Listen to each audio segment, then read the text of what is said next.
Why is it such a? All right.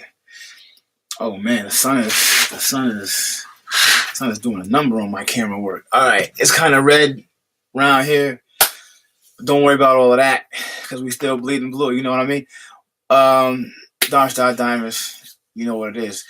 It's me, Coach Gary.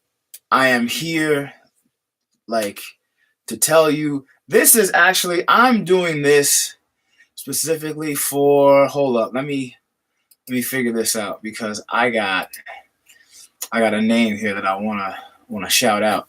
Should have had it ready, but I was just like, let's go live. I was really excited about doing this, and then I got hurt, and then a lot of things happened, so I didn't get to make any of the videos that I wanted to make. You guys probably missed me for the last decade, or not decade, but like it seems like a decade.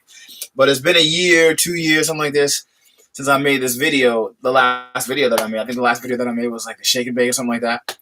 And it is time for me to make a new video.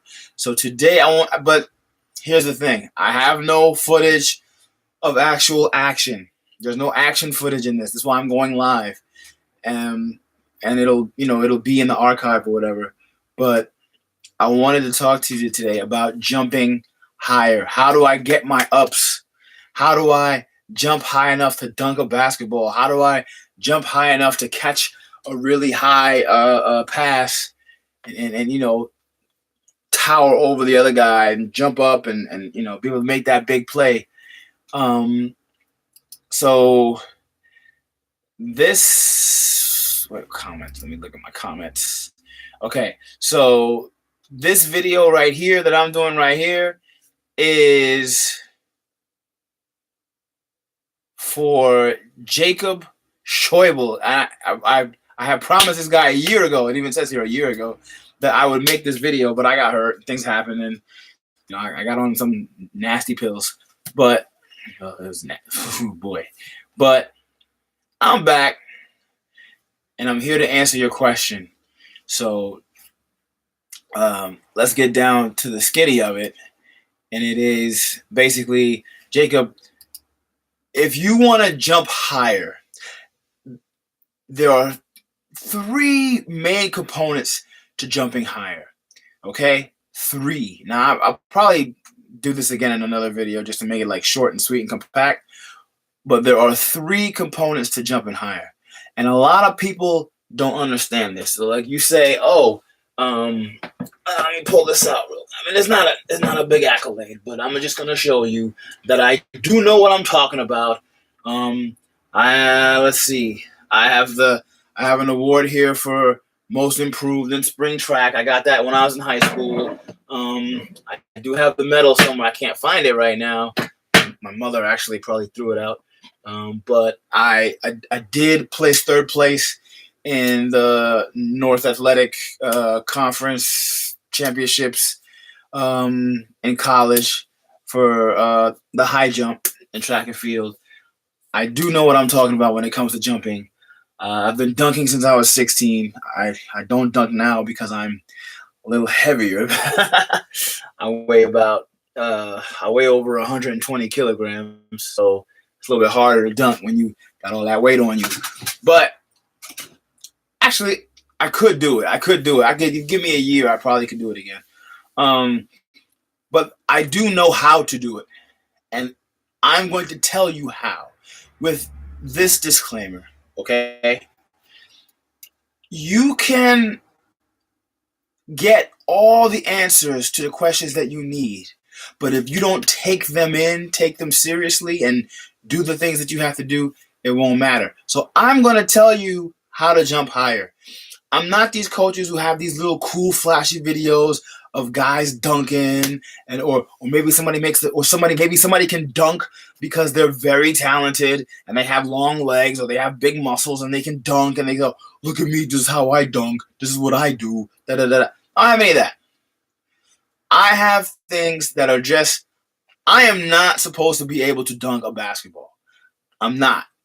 But I'm telling you that I can. With a year's worth of training, I could. With my 120 kilograms, I could do it. I'm not but I'm 40. I have other things in my life that are a little bit more important than training to dunk a basketball or training to, catch some high passes. I have other things to do. But I will tell you how to do it. I know you're like, how? So there are three main components. Okay? The first component is actually your physical ability, your muscles, training your muscles. You have to train your muscles to be able to jump high. So when you're a kid, you can't go into the weight room. You shouldn't go into the weight room until you're at least 14 to 15 years old if you don't want to ruin your body, right? You don't want to stunt your growth. You want to be some muscular midget, right? Or any of these crazy things. But when you're a little kid, you can do squats with your own body weight. Just do some squats, squat thrusts, right? We used to my old gym teacher, Mr. Leibowitz, he used to have us making us do squat thrusts. We do 1, kick out 2, legs in 3, stand up 4, 1, 2, 3, 4, 1, 2, 3, 4. I mean, oh man, they were horrible too, but they work. So you do exercises when you're a little kid that can do with your body weight. Squats, you can sit on the wall, right? The main muscles in jumping high are your quadriceps. I can stand up a little bit. Yeah. Put that leg up there. Oh, that sexy leg. No, I'm kidding. Your quads, right? Your quads, and of course your calves. Now you see the size of my calf. You see, I've been working on this for a long time. I've never seen someone who jumped semi-professionally or professionally and had a small calf, right? So you have to train your calves, to train your quads. You kind of have to train your hamstrings too, because of when you're talking about the steps that it takes to jump, the lead into your jump really affects your hamstrings. So you want to train your hamstrings a little bit, definitely train your quads, and definitely train your calves. I'll tell you something else. A lot of guys, like my friend Jacob said, he had problems with tendonitis. First of all, if you have tendonitis, you should not be training you should not be practicing jumping or anything like this. But there are things that you can do. You can train other parts of your body to help you. So, for example, we're talking about the first component in our 3-component series of how to jump high. Training your calves, training your quads, a little bit your hamstrings, right? But also your shoulders, okay? This area right here. Because when you go into the jump, you're going to pull yourself back and launch yourself up with your shoulders, especially if you're playing football too. But if you're playing basketball also, you're gonna bring the ball up. You have the ball in your hand, you're dribbling, and you're running up, and you pull your shoulders back.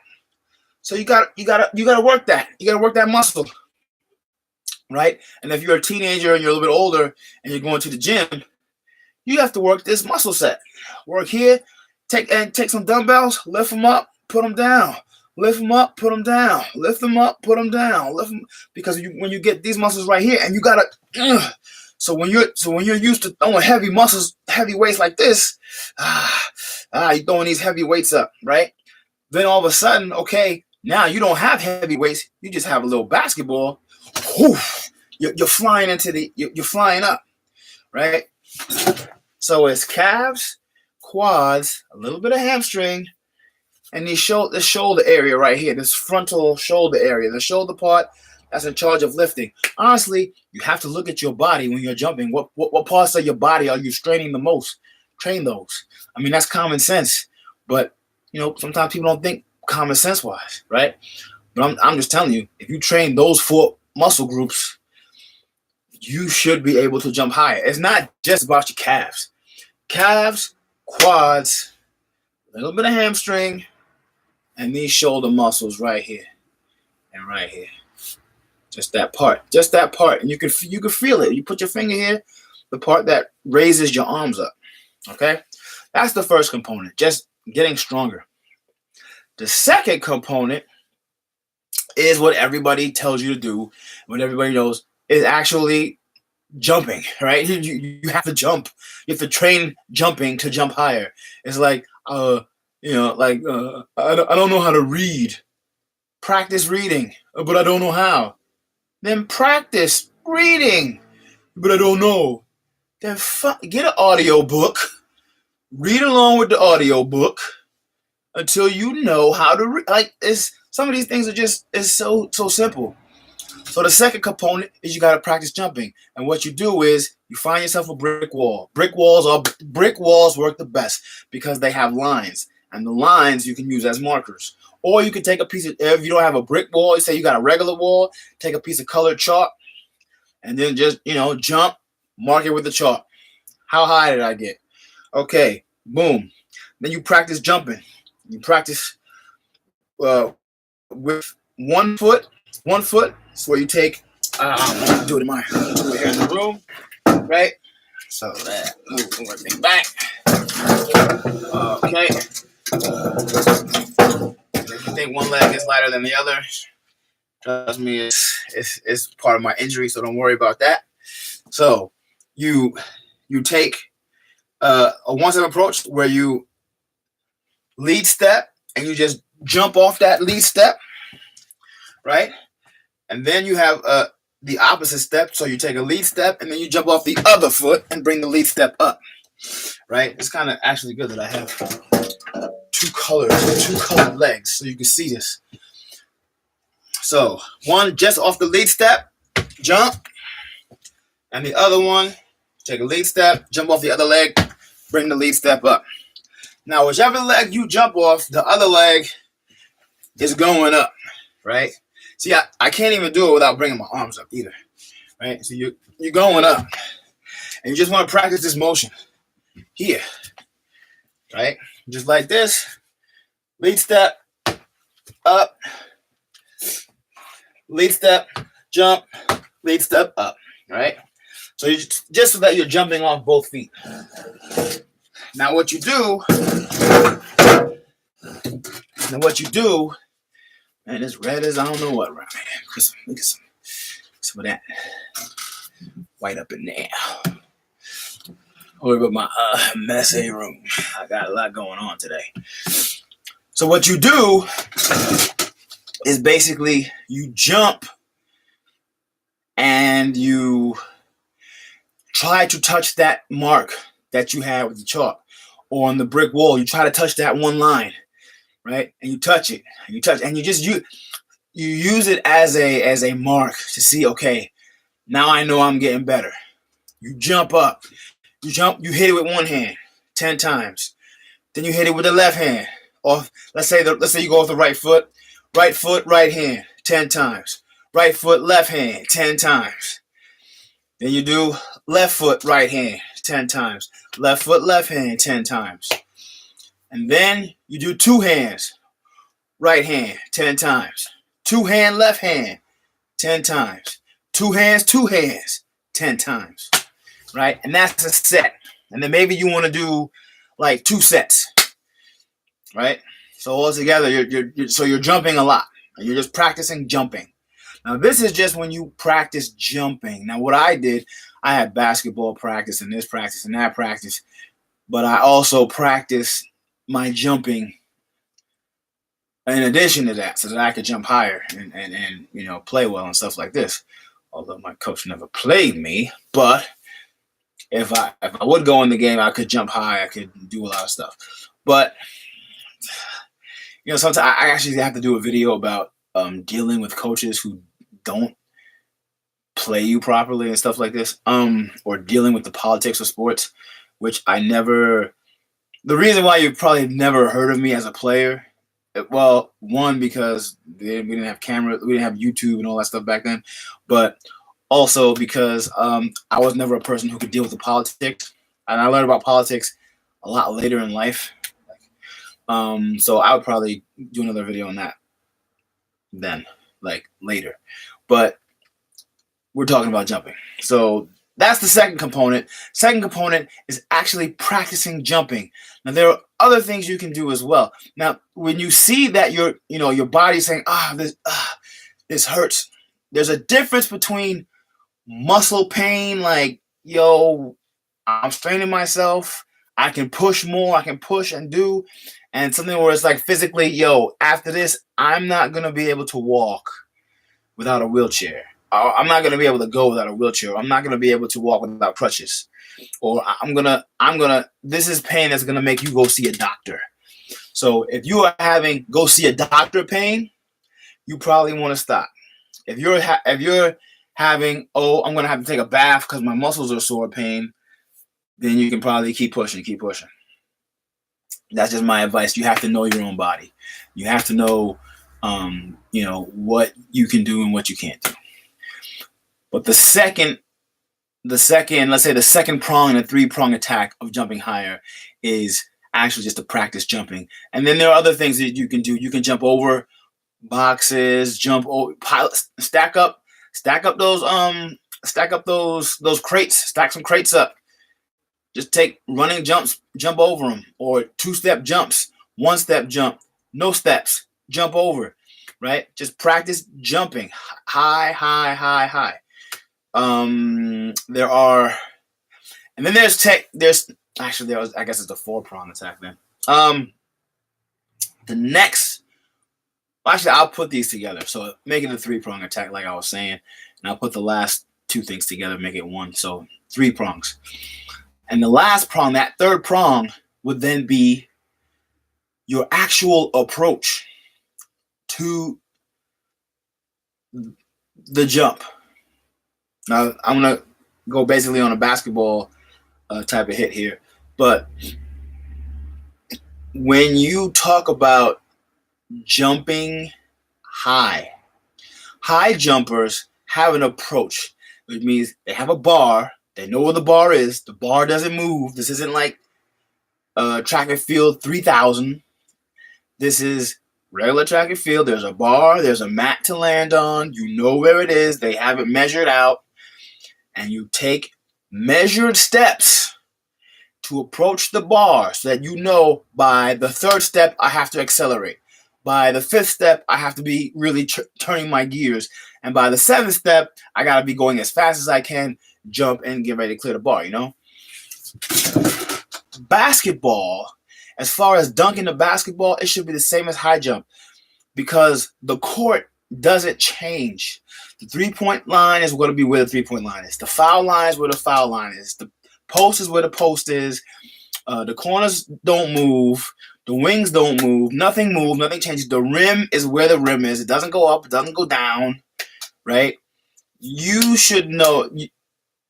All you have to do is count your steps. And I challenge you, how many of you basketball players say, I want to dunk and I want to do this in the game and I want to be able to be, I want to be able to be blah, blah, blah, blah. I want to be like, Zion, what's his face? Zion, fall out of my shoes, whatever his name is. I want to be able to do that. That was not a shot. That was just, he really fell out of his shoe. I find that amazing. I find that his ability to burst out of his shoe, that just tells you how much he gives to his effort. But how many of you who say I want to be like that, do you count your steps? You're not talented. You're not talented. If you were talented, you wouldn't be asking, how do I jump higher? Or how do I do this? Or how do I do that? Or what kind of ways? And it's not a problem to not be talented. There are plenty of people who play professional sports and get paid lots of money who are not talented. But those people work extremely hard. And hard work will beat talent. I would say 7 times out of 10. Talent is a hard thing to deal with. You either got it or you don't. You got blessed with it or you didn't. But if you didn't, you should be doing everything in your ability to counter that talent that somebody else has. And that's what makes sports interesting. That's why we love sports, because it's fair. This guy LeBron James comes up. He's a phenom. He's great. He's everything. Like, this is muscular ability. Look, he's everything, right? But my name is Steph Curry, and I practice shooting free throws, and I practice shooting 3-point shots, and I practice shooting from everywhere on the floor, and I practice shooting 10 feet behind the line, and I practice shooting half-court shots, and I practice, and I practice, and I practice, and I practice. And I may not be able to, I can dunk, but I don't dunk like Michael Jordan, but I practice shooting and shooting and shooting, and I can beat the talented LeBron James. You know what I mean? That's what it is. So this third prong is not necessarily something for someone with talent. Someone with talent would just go, I just jump and dunk the ball. I don't know why. It just happened, coach. I jumped in the air. The thing was out. I dunked it, right? But we're talking about working. So if you really want to work, the third prong of how to jump high is for you. You've got to measure your steps. Count your steps from when you go from any point on the floor. If I get the ball at the 3-point line, how many steps do I need to go vertical? Because remember, the last 3 steps. Now I'm going off the fact that you've watched other high jump videos and all of this stuff before, other stuff on how to dunk and all this. You should know the last 3 steps of your approach to dunk the basketball have to be your fastest steps. A lot of people, they slow down when they go to the rim. Excuse me. When they go to the rim, they slow down. But you're not supposed to slow down. You're supposed to go faster. Mass times acceleration equals force. You got to go faster when you go to the rim. Last 3 steps have to be your fastest steps. Pat. These are the footsteps. Pat. Pat. Pat. Pat. Pat. Pat. Pat. Pat. Pat. Pat. Pat. Pat. Pat. Pat.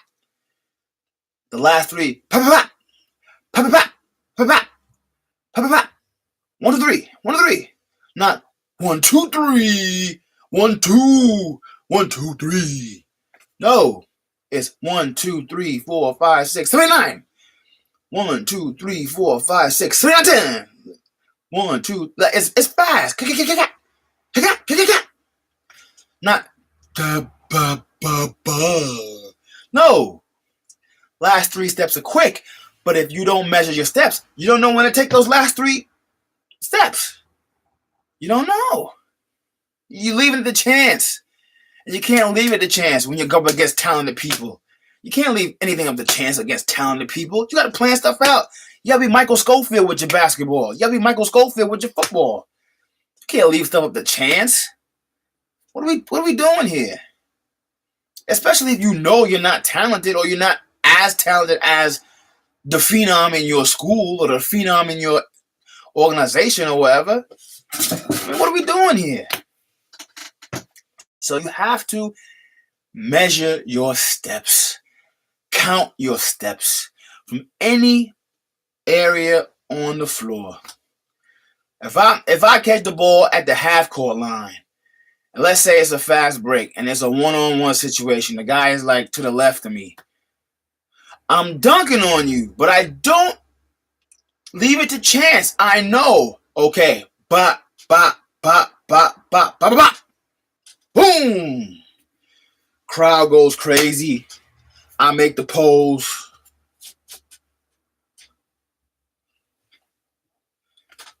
And we go back to play defense, right?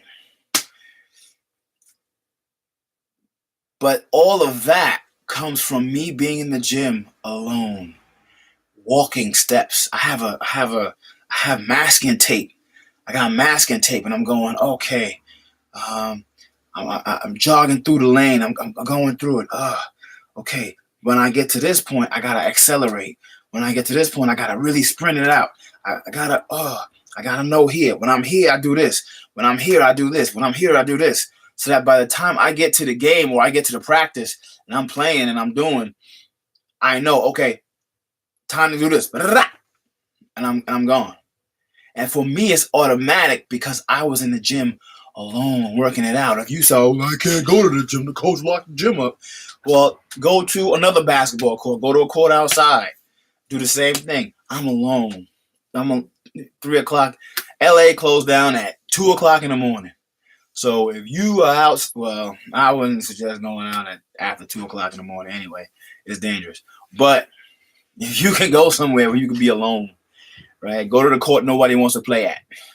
Go there and get your and just you measure your steps, you count your steps, and so after night after night of measuring my step, I can make my approach to dunk. I can do it in my sleep. Like me, when somebody asks me, "Yo, how do you jump so high?" Honestly, I can't tell them because it's not something that I can say. It took me. It took me from the point where I decided I wanted to dunk the basketball. It took me a year. It took me literally a year, maybe a year and a few weeks to measure my steps. I was not talented. I wasn't the guy. I wasn't the main guy in my school. Nobody was looking at me. I measured my steps. I counted. And I worked on I measured my steps. Let me tell you everything that I did. I measured my steps. I counted my steps. I knew from anywhere in the floor there was a rhythm that I automatically knew just from practicing it over and over again, that if I get the ball here, I gotta do this to dunk the ball. I gotta go here to dunk the ball. I gotta do this. There was a spot on the floor where I could go, if you pass me the ball right here, I'm dunking on this dude. You see these guys over there? I'm dunking on them if you give me the ball right here. What? Bam! Oh, how you do that? I don't know. It's because I did it over and over and over and over again. So, you have to measure your steps. I'm telling you like 3,000 times. You say, stop saying the same thing over and over again. I can't emphasize enough how important measuring your steps are. Like high jumpers in track and field, they measure their steps. They know exactly what they're going to do. It's not even a point. When they get to the point where they have to perform, it's like a piano player. I practice so much that by the time I perform in the concert, you just enjoy the music. I'm working on automatic. It's the same thing. Measure your steps and the psychologicalness of it. It'll be so easy. You eyes closed, man. It's eyes closed. But you gotta do the work beforehand. So those are my 3 things. You work on your muscles, the muscles of jumping, right? You work on the muscles. You actually practice jumping, right? And then you measure your steps and you get it in there. And psychologically, let me give you some more tips. A lot of people, and I'm gonna tell you this as a high jumper, you have to aim higher than you are actually jumping. So if you want to dunk the basketball, don't look at the rim. Look at the square block. Try to press the ball on the square block. If you look at the rim, you'll hit the rim. If you're really good, right, you'll aim for the rim when you're trying to dunk, and you'll actually hit the rim and bang out. You gotta, because it's a mental thing. It's mental. A lot of it is mental. The practicing is mental. Where you aim, where you look at, when you jump, it's mental. So you don't aim for the rim. You aim higher than the rim. I'm going to jump. I'm going to dunk the ball. I want to aim for the box. Aim for the middle or the top of the box. You cocking that thing back. Yeah, get that block. Oh, and you got that box in your eyesight. Now you see the rim too, of course, but you got that block in your eyesight, and you like, and then you do what you gotta do, right? Aim higher than what you actually have to do. Aim high. Like when I was a kid, they used to say that all the time. Aim high, aim high, aim high. I'm like, what? I can't aim low? No, aim high. So I understand what that means now. You gotta always aim for something that's higher than what you think you could do, and in order to get it. So you aim high and then you win, right?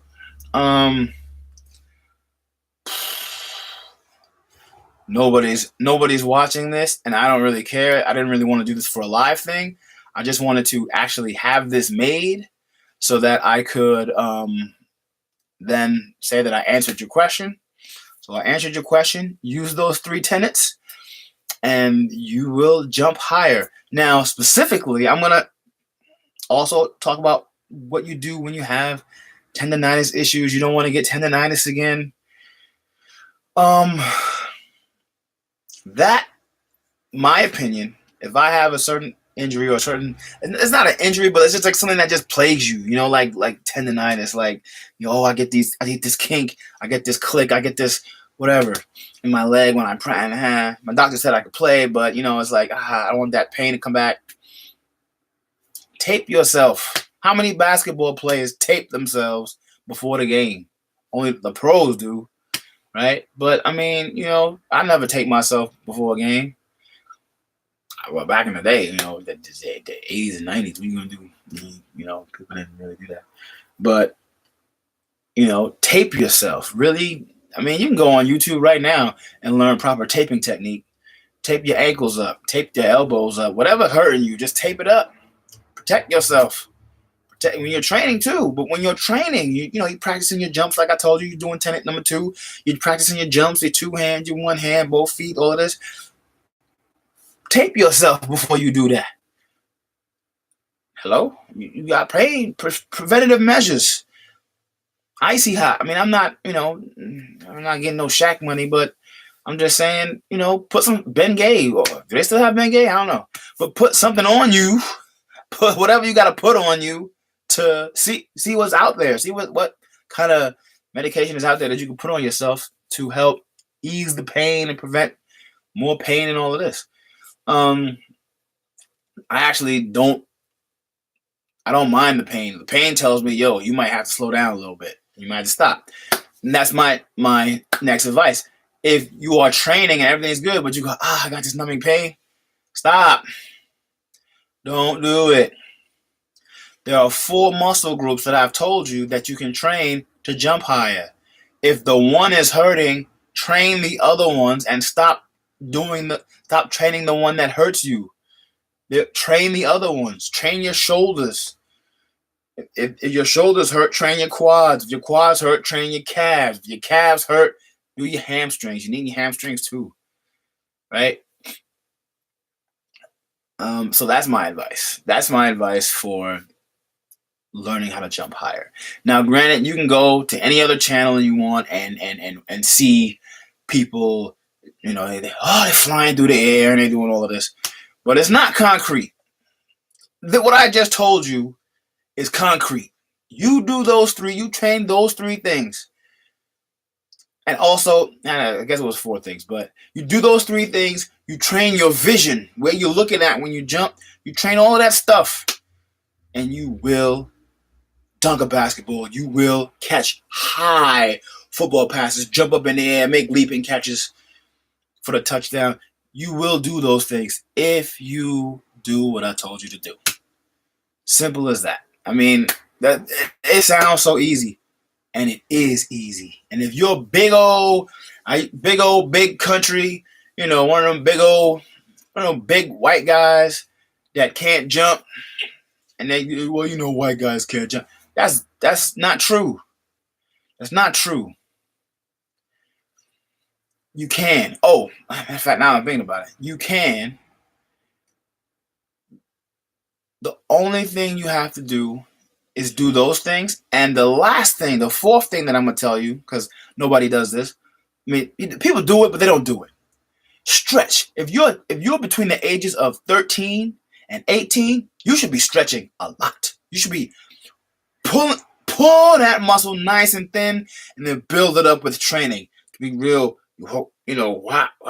stretch it out thin, and then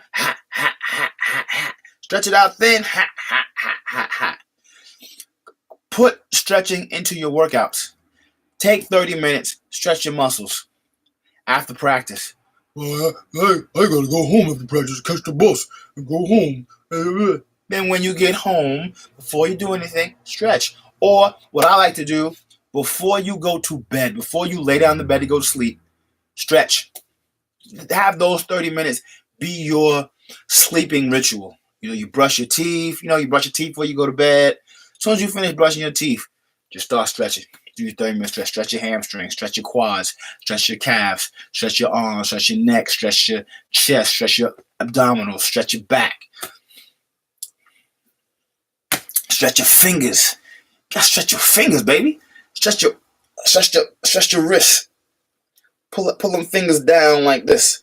Pull them fingers towards you, and stick your palm out, and then try to get your fingers, pull your fingers to you. I stretched all this forearm out here. You know, right here. You see my hand. I grab my fingers. Oh, now I'm pulling them to me. Oh yeah. Oh yeah. Yeah. Right there. Stretch all of this out here. All of this gets stretched out. Right? Stretch out your muscles, man. Now, this has nothing to do with your muscle. I'm just saying stretch in general. But, you know, if you're practicing jumping and you're practicing basketball, you're practicing football, you do it. And I guarantee you, if you play football, dude, you have to statically stretch your muscles. Leg muscles, all of them. But we're talking about jumping now, so stretch your calves, stretch your quads, stretch your hamstrings, stretch your shoulders. Not for 1 second either. I mean, really hold it. Stretch them and hold it for a count. 1, 2, 3, 4, 5, 6, 7, 8, 9, 10, 11, 12, 13, 14, 15. I say stretch to 15 because you count to 10. Usually you count too fast. Count to 15, you have a good 10-second stretch. 1, 2, 3, 4, 5, 6, 7, 8, 9, 10, 11, 12, 13, 14, 15. Good. Stretch your quads, calves, hamstrings. Right? You do all of these things, and you will jump higher. Now, you don't have to do them. You can say, I'm a crazy old man. I don't know what I'm talking about. Hey, look, dude. I'm telling you. Trust me. If you do this for a year. It'll take you a year. But if you do it for a year, and when that year is over, man, you will see, if you are not dunking the basketball within a year, you will at least see results to know, okay, I really am almost there. If I keep this up, it's going to work. You will know that it works. After a year, you will know that this works. Okay? So that's my advice. Deed is done. The next time I will have a more sophisticated video, but I just wanted to answer the question because it's been a year. And but if you have any more questions about basketball, get them to me. I have one more request that I actually have to do, and but just keep them coming because I'm going to keep answering these questions, and I'm going to keep going and keep helping you guys be the best athletes that you can be. I do believe that talented people need to work hard, but I also believe that untalented people can beat most of the talented people if they work hard, because for some reason talented people don't work hard. I don't know what it is. Maybe it's just the yin and the yang or whatever. But if you don't have talent, you can work hard. You can be a good athlete, and your talent will be pure because it comes from hard work. Coal turns into diamonds, and then you just you more valuable than any other player on the field or on the court. So I will see you guys later. Keep practicing, keep training, keep working hard, and I'll see you in the next video. Thanks a bunch.